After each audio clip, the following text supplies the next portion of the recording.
Hoje a nossa análise a fundo é sobre o inquérito 4.781 do Supremo Tribunal Federal. Já são 6 anos, né? Uma investigação bem longa, sigilosa e que levanta questões importantes. A ideia aqui é destilar o essencial das fontes que a gente recebeu sobre ele. Vamos lá, direto ao ponto. Esse inquérito começou em março de 2019.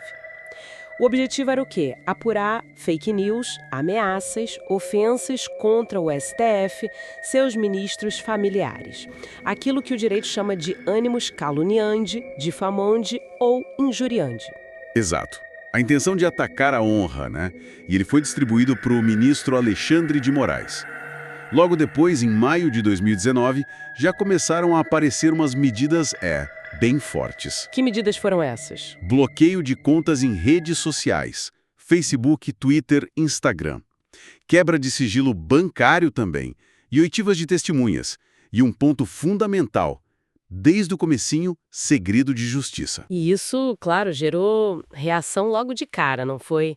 Eu lembro bem do ministro Marco Aurélio na época, ele chegou a chamar de inquérito do fim do mundo. Uma fala forte. Sim, uma crítica direta à própria natureza do inquérito, né? Uma afronta ao sistema acusatório, ele disse. Mas o fato é que, 6 anos depois, ele continua aí, ativo. Pois é. E o ponto que as fontes trazem agora, veja bem, não é nem tanto revisitar aquelas polêmicas jurídicas lá de 2020 que o Cássio Telles, da OAB-PR, comentou na época. O foco agora é outro. Qual seria? A duração. 6 anos é muito tempo. E o que esperar daqui para frente? Qual vai ser o desfecho disso tudo? Essa é a grande questão que as fontes levantam. Faz sentido. E essa briga, digamos assim, entre segurança do Estado e direitos individuais, isso não é exatamente novo no Brasil, né? As fontes até trazem um histórico disso. De forma alguma, é uma tensão antiga. Lá no Brasil Colônia, por exemplo, a gente tinha as devassas. Eram investigações bem amplas, às vezes sem um crime claro, sabe? Vistas como ferramenta de poder mesmo. Aí veio o Império, a Constituição de 1824, tentou se garantir mais direitos, abolir essas devassas. Mais para frente, já em 1936, olha só, criaram o Tribunal de Segurança Nacional, o TSN. TSN. Lembro de ter lido sobre isso. Era um órgão militar, certo? Exato, com processos que, dificultavam bastante a defesa. E depois, no regime militar, tivemos os inquéritos policiais militares, os IPMs, para apurar crimes contra a segurança nacional. Permitiam até prisão incomunicável por um tempo bem longo. Então, o que essa história toda nos diz? Que o Brasil vive nessa corda bamba há séculos, né? Precisamente. E a Constituição de 88 ela é muito generosa em direitos e garantias. Isso deixa o equilíbrio ainda mais delicado. Se pender demais para os direitos, corre-se o risco de instabilidade. Se pender para a segurança, o risco são os excessos, como a história já mostrou. Certo. E a decisão original do inquérito 4.781, ela tentou se ancorar justamente nessa busca por equilíbrio. Citou jurisprudência, doutrina, até a Declaração de Direitos Humanos da ONU. Tentou justificar a necessidade, então. Isso. O argumento era que os direitos e garantias individuais não são absolutos. Usaram aquele princípio da relatividade ou convivência das liberdades públicas. Ou seja, um direito não pode anular todos os outros. A quebra de sigilo, por exemplo, foi dita como medida de absoluta excepcionalidade, baseada na Lei Complementar 105. Entendi. Mas aí voltamos à questão do tempo. 6 anos depois, correndo em sigilo, com tantas medidas coercitivas, a expectativa por uma conclusão é natural, né? Com certeza. A presunção, pelo que as fontes indicam, é que alguma conclusão relevante já deve existir depois de tanto tempo de investigação.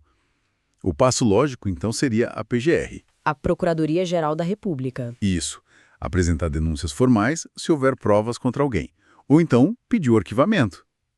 Pensa bem, o inquérito policial comum tem prazo de 30 dias no papel, né?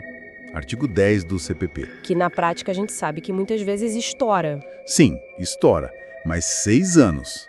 Para o inquérito judicial, com apoio da Polícia Federal, parece um tempo razoável para se ter um desfecho, não? Parece. E tem a questão da coerência institucional também, que as fontes mencionam. O STF decide sobre garantias em tantos casos, orienta milhares de juízes.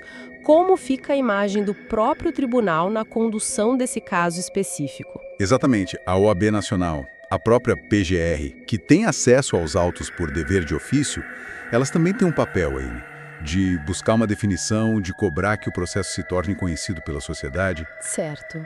O recado final das fontes é bem claro. Na nossa democracia, é hora de dar um destino para esse inquérito. É um caso único desde a independência.